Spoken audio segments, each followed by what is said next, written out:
Frank Licurdo is a behavioral specialist for the Merrick School District. His lectures relating to behavior and parenting skills never fail to stimulate and to educate. He's here today to share his insights on how we parents can reinforce the positive behaviors of our children at home. Thank you, Frank, for being here with us today. Thank you for having me. Okay, my pleasure. So let's first just say a few words about your background, where you went to school, and then we'll get right into your lecture. Sure. Well, I guess my schooling started back in Long Island at Malloy College. Went for my bachelor's degree in psychology, and then went into school psychology at the College of New Rochelle. From there, I actually got my first job in the field of behavior analysis, working for the Center for Autism and Related Disorders, where I was for 12 years. 12 years, I didn't, wow. Yeah, and then from there I went for my teaching certification, because in that role you needed your teaching certification to provide the service for the students through school district funding. And then went for my BCBA, my Board Certified Behavior Analyst certification. Okay. Yeah, started at Mamaroneck in 2011, and as the behavior specialist and a school psychologist for some of the special classes, and I've been there ever since. Right. And it's been, the best career move of my life, and I love working for the district. Yeah. Oh, wonderful! I've seen quite a few of your lectures, and I've always been very impressed. Thank you. That's why you're here. Oh, thank you very much. Well, I'm very happy to be here. Great. You want to get into your lecture? Because I really Sure. want the people to get the benefit of as much as they can. Sure. Well, Lisa, you approached me after seeing this lecture, Right. and this was a SEPTA lecture Right. on reinforcing positive behaviors at home. And I think, I think one of the things we look to do is make that home-school connection. And how do we carry over the teaching between home and school and vice versa? And I think the more consistency we can provide our kids, the better. Right. And reinforcement is such an important part of that whole process. Reinforcement drives behavior change. A lot of times parents come to me with a lot of challenges they're experiencing at home. My child acts out, more than at school. My child has a hard time going out in the community. My child, requires support in a lot of areas of functioning, and it becomes a real battle or struggle. Right. So what we try to do through the parent trainings and through our homeschool collaboration is really break down where those challenges are, Right. and how to create goals that are manageable, and use reinforcement-based practices through that process to make learning a little bit more fun and motivating for our kids. You always say it's very important to reinforce them being good. Yeah. I noticed you have it in your lecture, something like right on the title, Caught You Being Good. Caught You Being Good. I like that. Yeah. I think we have to first look at what is reinforcement. Reinforcement is anything that's going to increase behavior. It's usually a consequence that happens right after a behavior. Now, reinforcement. Usually bad behaviors, right? Well, good and bad. I think for our kids, a lot of times it's whether they're working or not working, as opposed to good or bad. Do they get their needs met? When we kind of look at what behavior does for our kids or all people, behavior can get you what you want. Right. Behavior can get you out of what you don't want. Right. Behavior can get you attention. So in a lot of ways, behavior is communication based. And they don't know it though while they're doing it, right?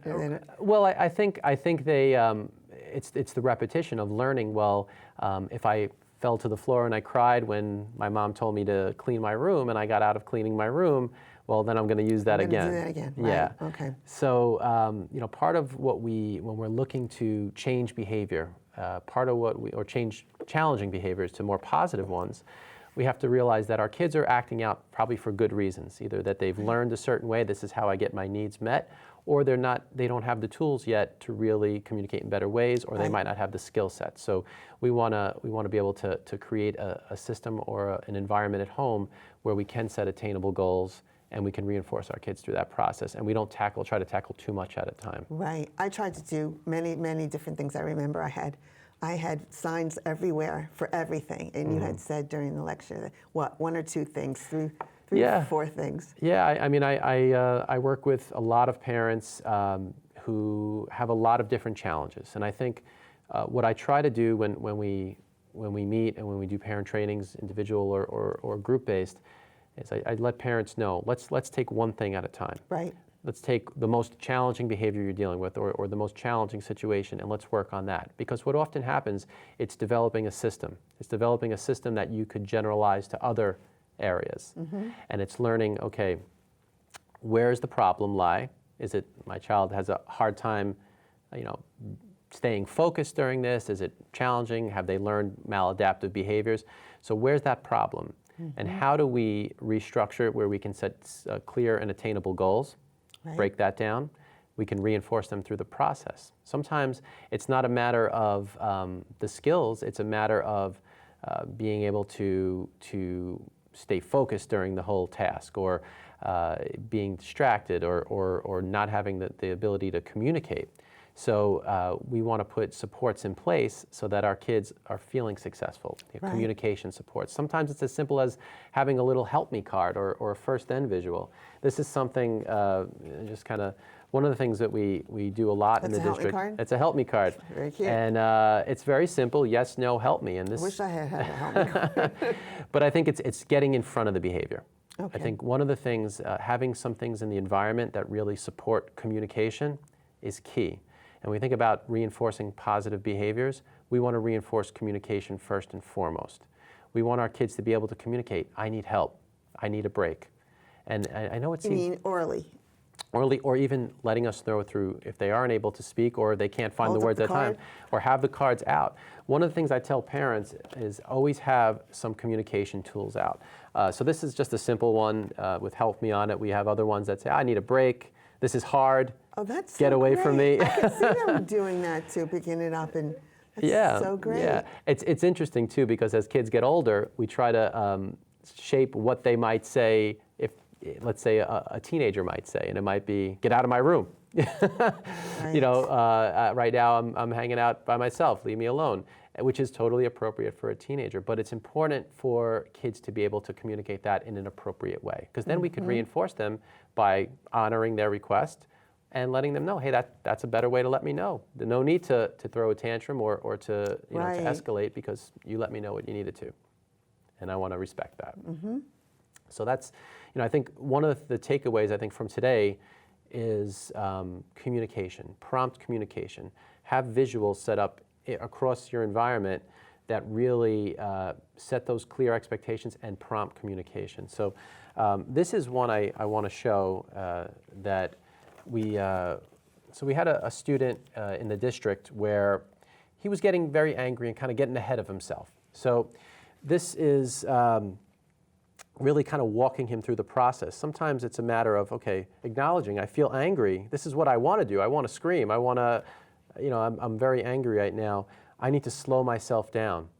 And then I need to ask for help or ask for a break. And this is good. And then he earned his reinforcement for that, and we wanted to promote that behavior and get him to use it more. So we practiced this with him when before he engaged in the challenging behavior, to kind of give him a little bit of a heads up. Hey, you're getting angry right now. Let's slow things down and let's think about what we're doing. And sometimes it's just a matter of that. A lot of times our kids go from 0 to 60 because they're lacking the coping skills, they're lacking the regulation skills. And this is just giving them a visual to where if they can't find the words or they can't slow themselves down, this actually is a prompt to help them, and then we could reinforce that. By what, giving them something? By saying, hey, let's take a break. Let's put this work away. Let's put this task away for a while. Let's give you 5 minutes on your toy or your iPad, because I think one of the things, kids aren't always going to communicate that, hey, I'm watching this video, there's 2 minutes left, or I'm doing they'll something. Just freak out on you when and then as a result, they learn that, oh, that's how I get to keep it. And then this challenging behavior develops. So this actually is a great tool that really helps kids, and then again, we can reinforce them for using communication, using those good behaviors, those positive behaviors. Another quick thing is a simple first then. I use these all the time, and it's setting a clear expectation and then a positive outcome after that. And it reduces negotiation. One of the things that we often do with our kids is negotiate. We set a demand and they challenge that demand. But a lot of times we don't have that demand set ahead of time. So another sort of takeaway and tip would be setting those clear expectations ahead of time and reviewing those with your child and letting them know, following these rules, good outcomes happen from those. And just to show you one more visual, this is another pretty cool visual where the expectations are set. So this is actually for a work task. These are the things that this student needed to do to get his reinforcement, but it set those clear expectations and earned positive reinforcement or positive checks. Let's go through them. Yeah. So this was a writing task, and this kid didn't really like writing too much. Writing was challenging for multiple reasons. Generating ideas, the motor task of writing was challenging, the planning around it was challenging, so it wasn't preferred. He didn't like it as much as Pokemon or iPad or whatever. So we set those clear criteria. The activity is, get out my book and pencil, do my writing work, talk about my work, ask for help when I need it, so promoting that communication, and I put my stuff away. So this serves a couple of good purposes. This is a progress monitoring tool. It helps the student stay on task. It reinforces them for each step of the task, so they're seeing progress toward their goal. Right. And it also offers reinforcement on the end of that for positive behavior. Now, we also want to set an expectation for not following those, and those might be X's, and that might result in let's say, a negative consequence, or maybe not being able to access a reinforcer. But it sets clear criteria for expected versus unexpected behavior, and it just makes things much more clearer for the student, letting them know what they need to do and what they should be doing versus what they shouldn't be doing. And if they're having a hard time, you can communicate that you need some help. And this can be generalized to home, for a daily living task, well, that's for a the chore. Consistency part where Right. you want it at school and at home. Yeah, yeah. So I think some of the other things. So we talked a little bit about establishing reinforcement, clear expectations. I think also one thing I want to get into a little bit more is monitoring progress toward a goal. I think one of the things that we often run into difficulty with at home, whether it be play dates for our kids or homework tasks or different daily living chores, things like that, kids fall off task a lot. Kids might have the good intention of trying, but then get frustrated and they lose focus. The ability to plan or regulate through the process is they have a hard time with that. And then it becomes a battle. So I think one of the things that is really important when you are taking on a new task or you're trying to work with your kid on learning a new skill is having sort of steps through that process and reinforcing them through that whole process. And just to show you here. We have 15 minutes. Okay. So let's see if I have. I'm going to actually go back to this. I'm going to go to this one. And this is another nice visual. So basically, like the last one I showed, it actually shows different steps of the process and reinforces them. So break down those tasks, break down those skills for your child and reinforce them, give them feedback throughout that process. Don't wait to the very end. And I think that in general, you can actually do a few things. One, you could give them a lot more positive feedback through that, encouragement, but you also can see where they might be breaking down, and then you could work on those and kind of work on those in a little more isolation. So let's say getting dressed is something we want to work on with our kids, and they might have trouble with putting their shoes on or picking out their outfit, but they can do all the other parts of it. That actually gives us a little bit of, as the behaviorist in me, I'm going to say, it gives us a little bit of data to show that they can, where we need to put a little bit of extra work in. So this is more of a classroom type center thing, but I think expected, unexpected, and also opportunities for reinforcement. So I think it just makes it clearer for our kids. Mm-hmm. Okay. Oh. Yeah. I have a couple other visuals too. And okay. Yeah. We have more time. Mm-hmm. So another thing I wanted to show as far as to promote communication, to promote positive behavior, and I keep going back to communication because I really do believe a lot of the breakdown is the inability to communicate. This is another visual, and I want to thank the staff over at Mamaroneck. We do a lot of work in the special classes who use these every day, and we provide these for families. We use them in the classroom. They they're great tools for our kids to promote communication, to promote on-task behavior, to set clear expectations. So they, and they're wonderful, talented people, and they provided me a lot of these visuals that we use every day. So thank you, everyone.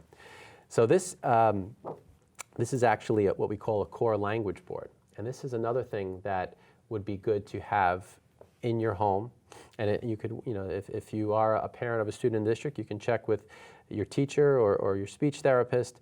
But this actually kind of runs the gamut of different types of things your child might need to communicate. And you can use this to help them request what they need, but you can also use this to promote conversation. So we talk a lot about reinforcing positive behaviors to sort of extinguish challenging behaviors, but we also want to talk about teaching new skills and promoting good conversational skills, good social language. So this is something that could really help with that. So it not only has requests, it could also have commenting on how you're feeling. It could also have different types of questions, so conversation starters, things like that.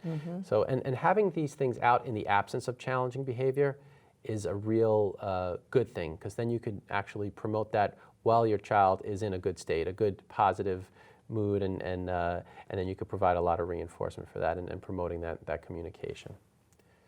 So this is just another suggestion, and it could be very simple. It could be 10 things on a piece of paper, and it doesn't have to be high tech. It doesn't have to be laminated. One of my favorite things to use as far as a tool for home is a simple 8.5 by 11 dry erase board.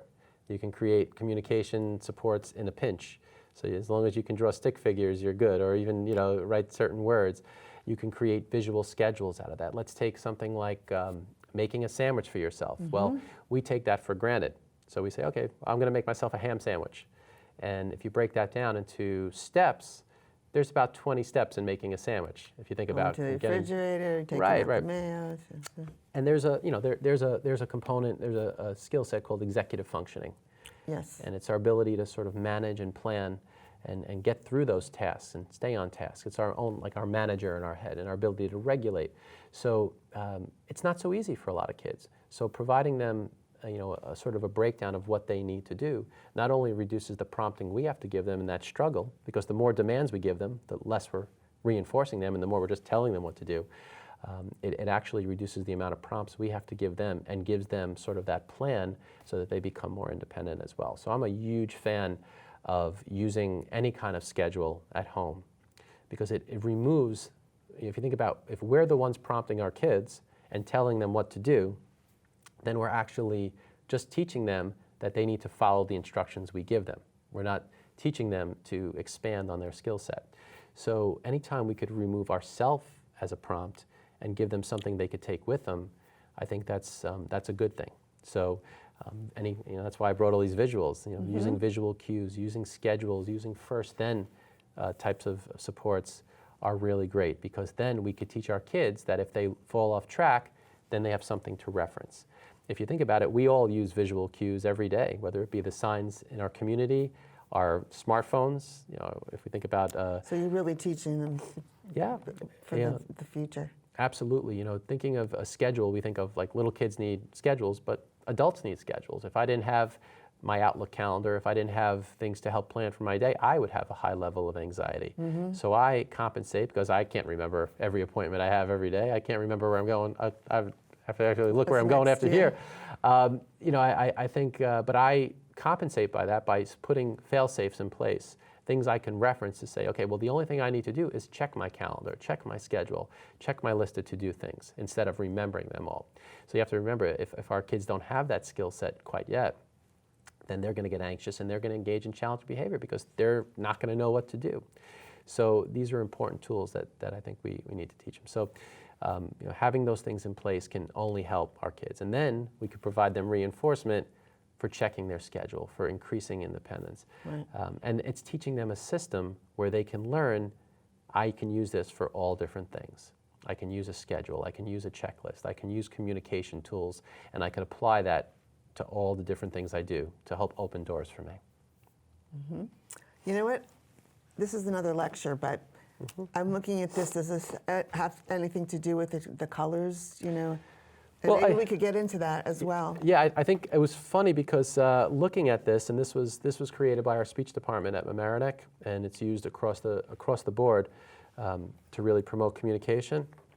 So I think it does. I think one, visually it helps segment the core board so kids learn to look in different areas. But I think certain things are items, certain things are actions or emotions, certain things are question words. So I do believe it is, but I'd have to ask them to confirm. But Yeah. I think it helps visually organize it. Do we have time to go into that lecture? Today? Yeah. Sure. Do you have more to do? Or? Well, I'm happy to, yeah. Okay, a little bit about that, and then maybe we could jump back, because I was Yeah. very interested in that warm, cold Yeah. lecture. Okay. Okay? So, sure, absolutely. Yeah. So you want me to talk a little bit about the core board? Yeah. Yeah. So a lot of our students who are nonverbal communicators use augmentative communication devices that's their voice. They're nonverbal. And it's such an important part. You know, we've seen this open doors for so many of our kids. They've become proficient communicators on their devices. So this actually, there's a couple of different programs that we use in the district: Prolo, Quota Go, Touch Chat, a program called LAMP, and they all are on devices. And this actually is intended to sort of mimic what a page on that device would look like. And these are different icons taken right from that, and also from a program called Board Maker. And we try to create different types of communication for our kids. So they have their devices that they're using, but they're learning to use those. So that's one tool. This is actually something that stays with them, and that these are put in the classroom, and we give these to families to take home, so that, you know, when you think about technology, and our assistive technology director at Mamaroneck had the best example of this. So just if we have a minute, you know, and this is going to come back to this. So about 5 minutes. Yeah, Dr. Andrew Hess, who's our director of technology. I've heard Brilliant some of his man, brilliant lectures man. too. Yeah, we work a lot together. So we're at one of our we call our CSE rep meetings. So a lot of our representatives are psychologists, the assistive tech director, special education teachers. We all come together to kind of talk about what's going on, and you know, and where we're going in the district, and things that you know. So we meet once a month. So about a few years ago, we're all on our iPads and our Chromebooks, and here comes Dr. Hessen with a little notepad and a piece of paper, and so I look at him and I laugh. I said, you know, I call him Andrew. Andrew, you know, that's kind of funny. We're all here with these high-tech devices, and you have a notepad and a pencil. I noticed that. Yeah, I was in that one lecture when he was saying that. And he goes, well, it's the most efficient technology for the application. I said, explain. He said, well, for you to get to your notes on your thing, you have to, you know, swipe, put your code in, go to your app. I could just open my book and write down what I wanted to, and I was like, you have a great point. That's how I feel. Yeah. So, you know, and of course, he's a proponent of technology, but he's also a proponent of using the most efficient technology, or the best form of technology. And sometimes that could be low tech. And I think that's what this is supposed to do, is that this is low tech, but it's functional. And when we are at an escalated level with behavior, this can get our kids to communicate in a hurry and get their needs met in a hurry. So I think having all different types of communication available for our kids can promote that at early levels. And I'm always a fan of promoting that communication at early levels of behavior escalation, because our kids are going to be more receptive to it. So that's a little bit about that, I guess. Yeah, I was interested in that because I attended that lecture. Oh, okay, great. Yeah. And now we have all this. Yeah. So this is another thing I wanted. So token boards. Everyone has seen a token board, and you know there's 1,000 ways to I guess skin an apple, or whatever the phrase is. So it's just a progress monitoring tool. Sometimes it really does help our kids to know that they're making progress toward a goal.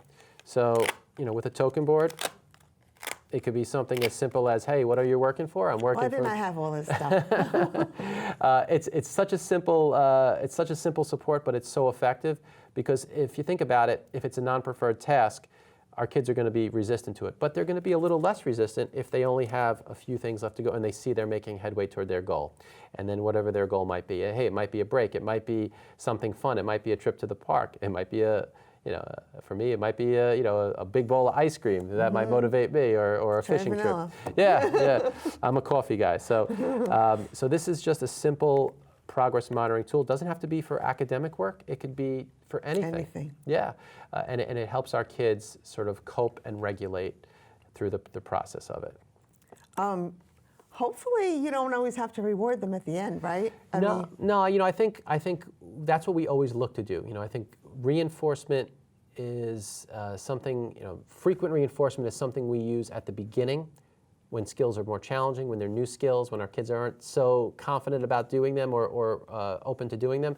So we want to counter some of that resistance with reinforcement. But as they gain success and as they get more proficient in these skills, we try to phase that out until the reinforcement becomes more intrinsic, when actually the act of doing it is reinforcing, but through the process, it's sort of like it's not an exact science, but you want to be able to reinforce them enough so that they stay motivated, but then be able to fade that back once they got the skill down. Well, we have about 2 minutes left, so do you want to get into this? Sure. Okay. This is another, and every one of these visuals has a story, and I like to use them in some variation for different kids. You learn a system, you learn something that works, and you can apply it, but every kid's different. So this was a little guy who loved race cars, and he's a first grader now. So we had a hard time getting him to stay on task, get his work, get his paper, his pencil, do his work. So we created, and this is really simple. I just used Google Images, very simple, where we created a little sort of racetrack with his little race car, and we actually, it's not on here, but we actually used a real race car, and we had him kind of go along the path until he won first prize. And that actually kept him motivated and gave him used some of his area of interest to help him see him through a task. So make it fun as well. I think it's, use your kids' interests. If it's Pokemon, if it's Ninja Turtles, if it's something it's cool like that, use that, build that into the system, and actually have them be part of making a system. Right. Because their buy-in is critical. Right. And if they have buy-in, then they're going to be more willing to try these things that that might be challenging for them. Okay. Well, thank you so much for being on the show. Thank you for sharing your insights into behavior, and I hope you can come back again. Thank you so much. Absolutely. Thank you so much for having me. Pleasure.